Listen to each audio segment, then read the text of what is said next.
Yo, look, I'm gonna tell y'all right now, Cowboys gonna win the NFC. I ain't playing no. Listen, this young kid right here, he can't even talk me crazy. Hey Dan, y'all come to Dallas? All right. The Dallas Cowboys are coming off a disappointing season, and while there should be a strong desire for the Dallas Cowboys to switch things up, it seems things may even be heading for the worst. It's becoming a regular theme every year for the Dallas Cowboys as they tend to have a terrible season and even manage to have a mid-off season. This is the same for this season.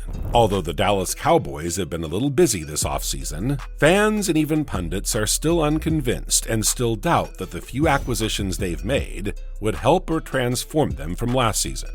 Aside from the signings, one thing that's made the offseason look even more underwhelming, complicated, and messy for the Cowboys has been the situation regarding Micah Parsons' contract.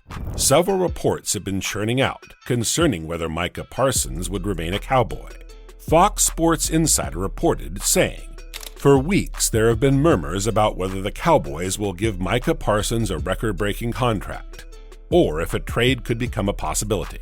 It still seems far-fetched, but with the market now at $40 million per year, this situation is one to watch." Now, every football fan knows how important Micah Parsons has been for the Cowboys. He is literally the face of the franchise, and I dare say one of the top players in the entire league. However, many suggest the stalling regarding his contract is down to a couple of issues from the board. You could sit down if the Cowboys really wanted to do this. They could sit down with Mulugeta. Now that the Stingley deal's done and he's got some time, they could do this in an hour. The numbers aren't difficult. Okay, Chase is at $40.25 million per year in new money. Let's bump Micah to $40.5 million. You multiply that by 4, it's $162. You add in the $24 he's going to make this year, it's $186 million on a 5-year deal. Boom. Deal's done. You got to structure it. You got to figure out the guarantees. That's not difficult either. The deal could be done in an hour. You'd have to type it up and all that, and they already have the template. You just put in the numbers and you have it. You press print and it's good to go. But it would be easy to do it if they really wanted to do it. These are not what are they doing, brain Mike? surgery. What do you think? These are not hard to do. What are they doing? What is the I don't deal know. here? What is up? It's either. Look, I said last year. It dawned on me. They're short-sighted. They're cheap, and they're not as smart as they think they are in Dallas. Pundits and most fans have always complained about the frugal nature of the Cowboy boards. It is believed that one of the major holdups to closing contract agreements with Micah Parsons is down to the cheap nature of the Cowboys. While the frugal nature of Jerry Jones and the entire Cowboy board is faulted for this, many have also spoken about the overall lack of ambition and terrible vision of the Cowboy hierarchy. I don't really understand the direction of the Cowboys. And I know we've talked about it a lot, and we've talked about, hey, they just want to be relevant, and as long as they're somewhat near the top, they're fine with that, or blah, blah, blah, right? But I got to think, too, hey, Jerry Jones, he wants to get back to an NFC Championship game or a Super Bowl. We all know that. So that's where this one is even more frustrating, because you just go, what are they doing? Where's the vision of this football team? Where are they going in the future? Wait, we're paying Dak Prescott like he's the best quarterback in football. Oh, wait, but he's not the best quarterback in football. He's probably somewhere between 8 and 12, okay? He's in that type of range. Oh, they're paying CeeDee Lamb a huge amount of money. And again, I don't think CeeDee Lamb is in the class of A.J. Brown, Tyreek Hill, Jamar Chase, Justin Jefferson. I don't think he's that, but they're paying him like he's in that class, okay? And then here we have a guy that everybody in football knows is definitely one of the 2 or 3 best defensive players in the game. Like it's indisputable. You talk about anybody that plays the Cowboys, they bring up Micah Parsons right off the bat when they talk about their defense. But yet we're going to drag our feet with that one? The one that's the most slam dunk good on our football team and in the hierarchy of the NFL, that's the one we're going to drag our feet and go, I don't know if we should pay him yet. I don't understand it. I don't know where they're going right now. I really don't. With the contracts, the team, the way it is, Brian Schottenheimer, all of it, the Cowboys just seem like they're flying by the seat of their pants. They really have no vision for the future. They're just kind of figuring it out as they go. And looking at it even deeper, the Cowboys have been faulted for their terrible business. Struggling to pay Micah Parsons $40 when Dak earns $60 is simply ridiculous and doesn't make an ounce of sense, especially since Micah Parsons has offered more and has proven to be a much better player. Quite weird to the previous story, but some people believe the Cowboys currently have a Micah Parsons problem. This means it is rumored that the reluctance of the board to grant and agree on a new contract with Micah Parsons is down to some problems with Micah Parsons. Micah Parsons has been in the face of criticism over his commitment to a winning culture, and also many have continuously attacked Micah Parsons' podcast. It is believed that for a player that important to the franchise, Micah Parsons should be doing more on the field than to care about his podcast. Micah Parsons has faced criticisms from teammates, ex-teammates, pundits, and even legends of the game. My advice would be for Micah would be, just make sure we're all right, and being where your feet are. Because if we're at work and, the run game's terrible, but you're doing a podcast every week and the run game is terrible, then, what are you really caring about? Are you caring about the crowd that is watching your podcast? Are you caring about the success of our team and the Super Bowl that we're trying to reach? In June 2024, Hooker appeared on Keyshawn Johnson's All Facts, No Breaks podcast and questioned Parsons' focus, suggesting the podcast might detract from team priorities. Hooker implied Parsons should prioritize the team's success over media ventures, especially during a season with defensive struggles. This caused a public spat between Parsons and Hooker. Parsons, who responded in a now-deleted tweet, saying that Hooker should have addressed him directly instead of publicly. Also, the podcast airs on off days and has nothing to do with match day. The exchange between Parsons and Hooker highlighted locker room tension, which some people believed still held down for a while. Micah Parsons' podcast also faced criticisms from Lawrence Taylor, who is a legend, and also who he's been likened to. I don't think that anyone should be compared to you until they've been away from the game at least 20 years and still talk about it. That sounds good too, but and I guess you're talking about Michael Parsons. He's a great player, but guys, let's play more football and less podcasts. Okay? Yeah. I do like the fact, and it's as it's a different world now, and I like seeing. But you're right, you should invest 100 in what you're doing. Yeah. But I also like laying tracks for life after football, because I think Micah in particular, he'll be a broadcast or an entertainment guy, action movie star. Like that brother's got it. Yes, he's but great. Don't. And of course, Micah Parsons replied with a tweet saying, LOL, I wonder, do people hate my podcast because it's good, or do people hate it because it's bad? Because hella people in the NBA and NFL have podcasts, and no one has a problem. Now, as I said, there have been more criticisms, however. The earliest came from his former teammate, DeMarcus Lawrence. Dallas is my home. I'm forever going to be there, but, I know for sure I'm not going to win a Super Bowl there. So, yeah. We here. It all started when Micah Parsons quoted a video of DeMarcus Lawrence saying he was never going to win a Super Bowl at the Cowboys. Micah, who was obviously angered by the video, quoted, "This what rejection and envy looks like. This some clown shit."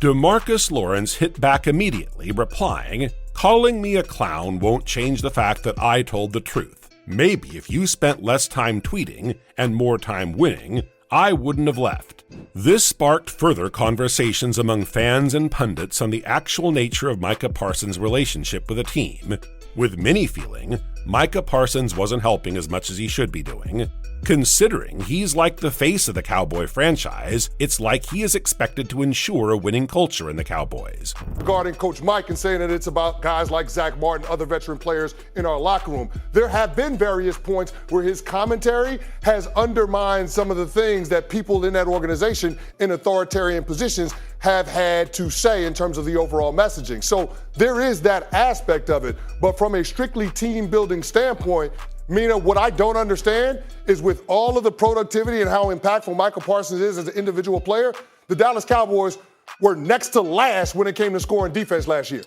So you have this generational talent in Micah Parsons, but you don't have a whole lot else around him.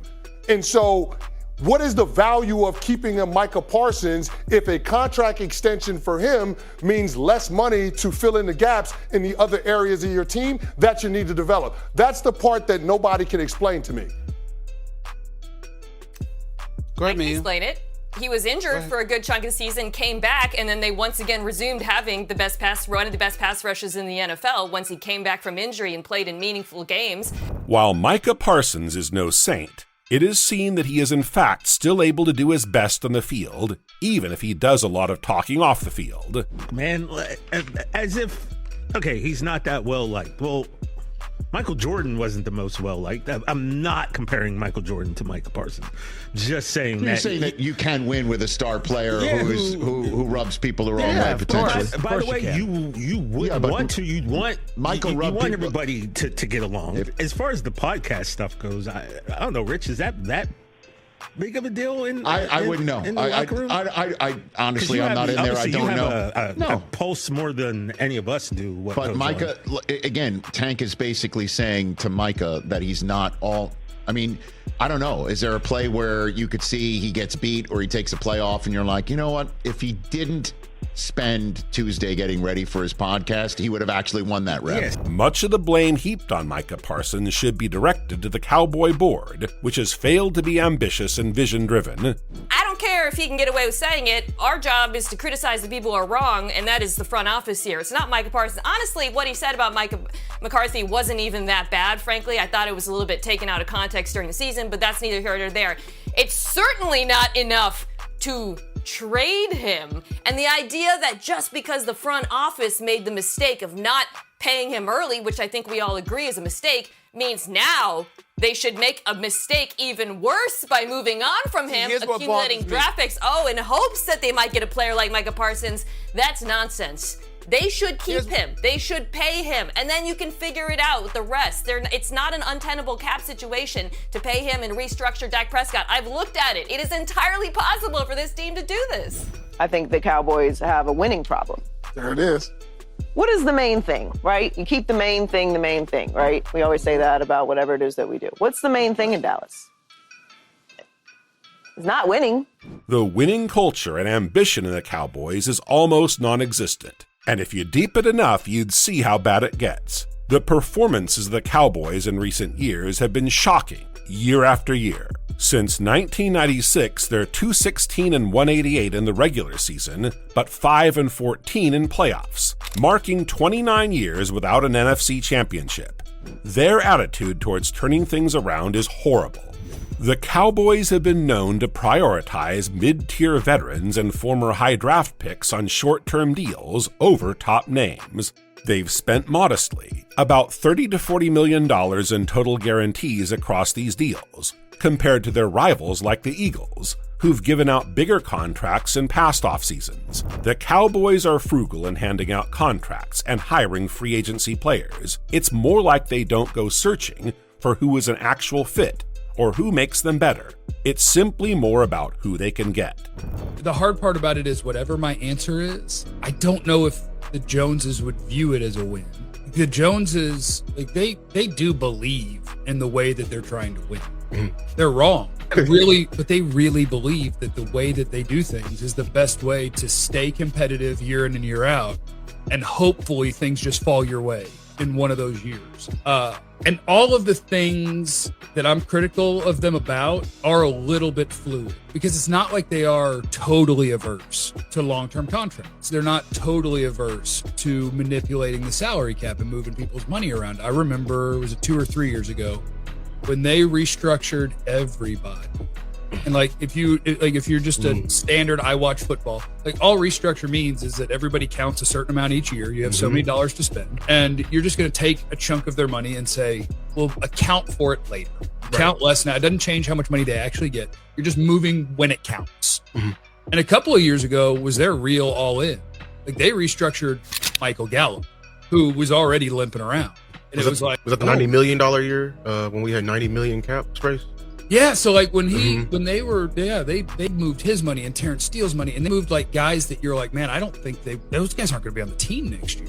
They're setting themselves up to eat a bunch of money next year. Right. So they have done aggressive-ish team building, but now the biggest things about the way that the Cowboys do business is they are very much averse to free agency. They are overly reliant on whoever we draft. We're going to count on them for too long. Even if it looks like it's not going to work out, we'll just assume that'll be fine. And by next year, surely he's a first-round pick. He'll be great. They are too reliant on being homegrown and drafting and developing their guys and not writing big checks to outside free agents.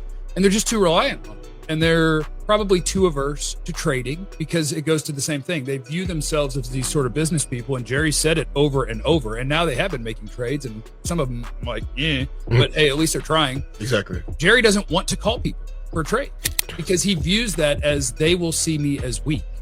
I'm calling you, which means you can take advantage of me. That's the way they view it. And so they view it as they're losing a business deal if they call somebody to make a trade or if they have to have the highest bid on a free agent. The Cowboys are also known for their re-signing culture. Re-sign key depth pieces like punter Brian Anger, long snapper Trent Sieg, and safety Marquise Bell, while losing notables like DeMarcus Lawrence to Seattle and Jordan Lewis to Jacksonville. Considering these, it's not a crazy thing for DeMarcus Lawrence to say he never could have won an SB with the Cowboys. It says a lot. He was in the building for 11 years, and I look at it, every sports media member was sitting there as DeMarcus Lawrence was saying this, and you just point to the screen, and it's just I told you, I've been telling y'all for 5 years that this has been going on, and it's not only him. Dalton Schultz left, and he went to the Texans. He talked about tours coming through the building and the focus not being on winning. Jordan Lewis said it earlier in the season in September. Guys weren't doing enough to focus on winning football games, and we're seeing it now that he has left. And you can't say those things when you're in the building, because if you're Tank Lawrence and you say those things and you talk about the fact that your owner is doing a radio show every week or he's doing a post-game conversation with the media after games before the head coach, then you're looked at on the team as if you're a cancer, and now your owner's looking at you like, are you worth this amount of money that we're paying you? So as soon as he left, he said it. And even the Seattle Seahawks reporter is standing there, and when he says it, he doesn't even know how to respond. He sits there and he's like, oh, damn, I'm going to be on First Take tomorrow. I had no expectation for that. I thought we would just welcome you to town, welcome you to the team, and he chose violence in that moment. I have no problem with Micah responding to it because you have to step up and speak up for your guys. Now, with the Micah Parsons contract deal still stalling, there's a lot of talk around it. However, there's quite some confidence that Micah Parsons gets to stay, with sources believing Micah loves the Cowboys and wants to stay. Why the deal is stalling is down to the hands of the board. Even if they manage to get the deal done along the line before the deadline, leaving it that late could potentially hurt the team chemistry before the season begins. Stalling Parsons' deal keeps his 2025 cap hit at $24 million, the amount tied to his fifth-year option, rather than lowering it through an extension. A new contract, potentially a 4-year, $180 million deal with $125 million guaranteed, as speculated by ESPN's Dan Graziano, could reduce his 2025 cap hit by $11 to $12 million by spreading costs via a signing bonus. Delaying Parsons' extension limits their ability to use that cap relief now, potentially forcing them to carry it over to 2026, or rely heavily on the draft instead of free agency. Micah Parsons has also emphasized wanting a deal done early to help the Cowboys attack free agency. Micah told ESPN and also suggested he was open to take less than the market rate, meant building a stronger team. However, Stalling could hinder this plan. The Cowboys have already lost key players like DeMarcus Lawrence and Jordan Lewis in 2025 free agency, while adding mid-tier talent like Fowler, Thomas, and Jack Sanborn. If they delay Micah Parsons' deal, they might miss the window to sign higher impact free agents post-March, as top pass rushers like Max Crosby or Myles Garrett could reset the market at $40 million AAV or more. This could leave Dallas with fewer options to bolster a roster that went 7-10 in 2024 and missed the playoffs. There's more to unfold in the coming weeks with Cowboys and Micah Parsons. Lock in to stay updated.